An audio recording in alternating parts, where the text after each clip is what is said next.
Salut à tous, aujourd'hui je vais vous dévoiler quelques anecdotes et autres trucs intéressants sur plusieurs films que je trouve plutôt cool. Si vous êtes un peu curieux, il y en a sûrement que vous connaîtrez peut-être, mais j'espère que ça vous plaira quand même. Allez, c'est parti. Pour commencer, avez-vous déjà remarqué que la moquette de l'hôtel dans Shining est la même que dans la maison du petit con dans Toy Story? Plutôt bizarre comme rapprochement, vous trouvez pas? Avez-vous déjà remarqué que dans Pulp Fiction, à chaque fois que John Vincent Travolta Vega se rend aux toilettes, il se passe quelque chose de grave à l'extérieur? I'm gonna take a piss. Bah regardez, là il va aux chiottes et hop, Mia fait son overdose. Là il y retourne et hop, il y a un braquage. Là il y est encore et hop, je viens de vous spoiler. Désolé. Dans le Loup de Wall Street, le mot fuck est prononcé 529 fois, ce qui prend environ 3 minutes 16 dans le film.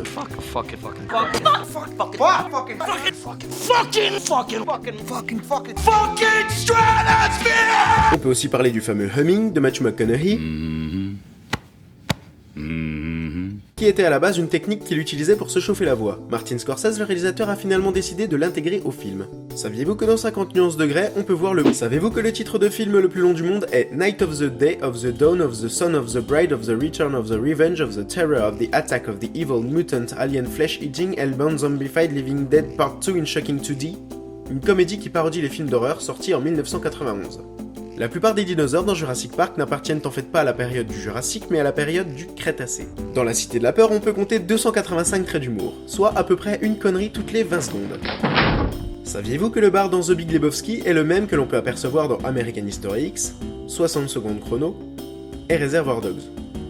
Ce bar est aujourd'hui fermé à la clientèle et ne sert plus qu'à accueillir des tournages. Le fou rire pendant la scène du line-up dans Usual Suspects est bien réel. Benicio del Toro n'arrêtait pas de péter pendant le tournage de la scène, ce qui avait l'air de beaucoup amuser le petit groupe.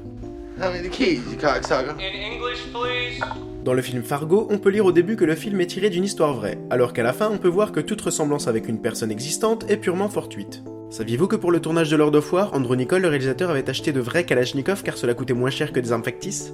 Il a par la suite revendu ses quelques 3000 Kalash. Quand même.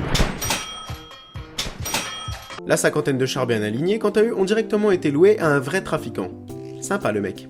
Saviez-vous que dans Harry Potter et la Chambre des Secrets, l'actrice qui joue Mimi Géniard avait 37 ans lors du tournage? Elle a dû redoubler un paquet de fois. On peut voir aussi dans le générique de fin de Harry Potter et la Coupe de Feu qu'aucun dragon n'a été blessé pendant le tournage. LOL. Savez-vous que dans Point Break, Neo se bat contre Anthony Kiedis, le chanteur des Red Hot Chili Peppers? Et que dans Retour vers le futur, Marty se fait auditionner par Huey Lewis? Vous savez, celui qui chante... Dans Will Hunting, la scène où Robin Williams explique à Matt Damon que sa femme pétait au lit est entièrement improvisée. Ce qui a apparemment beaucoup fait rire l'acteur et le cadreur. Saviez-vous que dans Fight Club, en plus des 4 images subliminales de Tyler, on peut apercevoir celui-ci à la télé dans une pub pour l'hôtel dans lequel il bosse? Autre truc intéressant, le téléphone qu'utilise Edward Norton pour contacter Tyler ne reçoit apparemment aucun appel externe.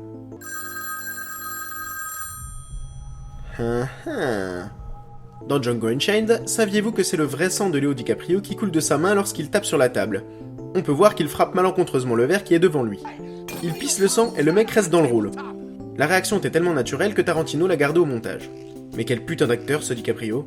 En prenant en compte l'inflation, le film Titanic a coûté plus cher que le bateau lui-même.